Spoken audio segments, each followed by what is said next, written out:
नमस्कारम। रीट 2017 का हिंदी का यह पेपर है और इसमें हम बात करेंगे टीचिंग मेथड की। शिक्षण विधियों के जो 15 सवाल पूछे गए हैं उनकी चर्चा करते हैं। पहला सवाल, इस विधि में मातृभाषा के माध्यम से नवीन भाषा को पढ़ाया जाता है। यह कथन कौन सी विधि के संदर्भ में कहा गया है? परोक्ष विधि। अब गौर कीजिए, भाषा के शिक्षण में मातृभाषा का बहुत ही महत्वपूर्ण स्थान है और मातृभाषा को आधार बनाकर ही नवीन भाषा को पढ़ाया जाना, और इस विधि को कहते हैं परोक्ष विधि। जिस प्रकार चित्रकार के लिए तुलिका और फलक वांछनीय है, ठीक उसी प्रकार अथवा उससे भी कुछ अधिक अध्यापक के लिए शामपट तथा खड़िया के टुकड़े का महत्व है। ये दोनों वस्तुएं सफल अध्यापक की सतत संगिनी है। उपयुक्त कथन किसका है? पंडित सीताराम चतुर्वेदी का यह कथन है। अब यहाँ देखिए, किसी भी परिभाषा को याद रखने के लिए आपको परिभाषा के अंदर से कुछ 2 या 3 या 4 शब्दों को चुनना होगा और उनको परिभाषा देने वाले के साथ कनेक्ट करना होगा। अब यहाँ तुलिका, फलक, शामपट, खड़िया के टुकड़े, अध्यापक और सतत अर्थात निरंतर, संगिनी अर्थात उसकी साथी, ये परिभाषा के कुछ कीवर्ड हैं जिनको याद रखना चाहिए। और किसके साथ? सीताराम चतुर्वेदी के साथ। अब सीता और राम यदि आप देखें तो सतत संगिनी है। सीताराम आज भी हम बोलते हैं रामायण काल से लेकर, तो ये परिभाषा इनकी है। कविता शिक्षण की प्रश्नोत्तर प्रणाली को और किस नाम से जाना जाता है? अब कविता शिक्षण की कुछ प्रणालियां हैं जिन्हें हम कालांतर में अर्थात भविष्य में हिंदी की शिक्षण विधियां करवाएंगे तब हम समझेंगे। लेकिन कविता शिक्षण की एक प्रणाली है प्रश्नोत्तर प्रणाली, और उसका अन्य नाम क्या है? खंडान्वय प्रणाली। भाषा की दृष्टि से रचना के कितने रूप हैं? भाषा की दृष्टि से रचना के 2 रूप माने जाते हैं। सीधा सा सवाल है। भाषा में निदानात्मक परीक्षण वह परीक्षण है जिसके द्वारा अनुसंधानकर्ता छात्र के भाषागत दोषों को खोजता है जो अपने स्कूल के विषय में सामान्य प्रगति नहीं कर पाते हैं। यह परिभाषा किसकी है? सोनेल की यह परिभाषा है। अब निदानात्मक परीक्षण जो होता है, डायग्नोस्टिक टेस्ट जिसको हम कहते हैं, जिसमें यह देखा जाता है कि कहाँ पर समस्या है। और यहाँ यदि भाषा में निदानात्मक परीक्षण की बात हो रही है तो निश्चित रूप से शिक्षार्थी अर्थात विद्यार्थी जो है उसमें कुछ भाषागत दोषों को अनुसंधानकर्ता द्वारा खोजा जाएगा। यहाँ अनुसंधानकर्ता कौन हो सकता है?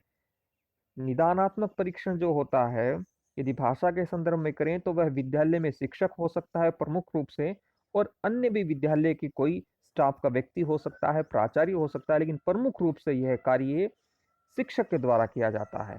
तो यह परिभाषा किसने दी है? यहाँ परिभाषा को पूछा। इस परिभाषा में निदानात्मक परीक्षण, भाषा में विद्यार्थी के भाषागत दोष, इनके बारे में भी चर्चा हुई है। लिखाई का कार्य पढ़ाई के कार्य से पूर्व शुरू करना चाहिए क्योंकि लिखाई पढ़ाई की अपेक्षा सरल है।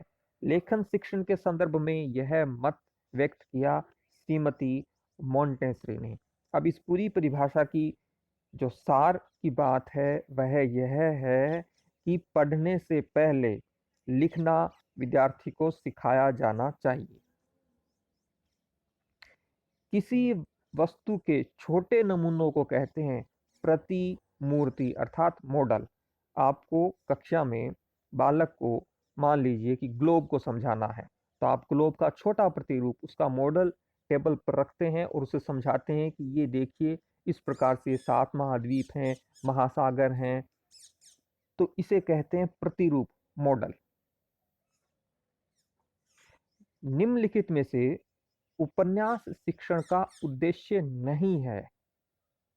छात्रों को स्वस्थ मनोरंजन की ओर उन्मुख करना। जी हाँ, यह उपन्यास शिक्षण का उद्देश्य है। छात्रों को द्रुत गति से मौन वाचन का अभ्यास करवाना, यह भी है। भाषा एवं शैली के प्रचलित रूपों से परिचित करवाना, यह भी है। जबकि उपन्यास को पढ़ाने में, उपन्यास शिक्षण का मतलब है उपन्यास को कक्षा में पढ़ाया जाना। और अभिनय में निपुणता, इनके बीच कहीं कोई संबंध नहीं है, क्योंकि अभिनय का मतलब यहाँ होता है एक्टिंग करना। निपुणता का मतलब होता है बहुत अच्छे तरीके से, अच्छे ढंग से एक्टिंग करना, अभिनय करना। तो उसका और उपन्यास शिक्षण का कोई संबंध नहीं है, तो यह इसका आंसर होगा। निम्नलिखित में से रचना शिक्षण की विधि नहीं है। आपको पूछा है कौन सी रचना शिक्षण की विधि नहीं है। प्रवचन विधि रचना शिक्षण की विधि है, निर्देशन विधि भी रचना शिक्षण की विधि है, प्रश्नोत्तर विधि भी रचना शिक्षण की विधि है। जबकि भाषा संसर्ग विधि विकल्प डी जो है वह रचना शिक्षण की विधि नहीं है।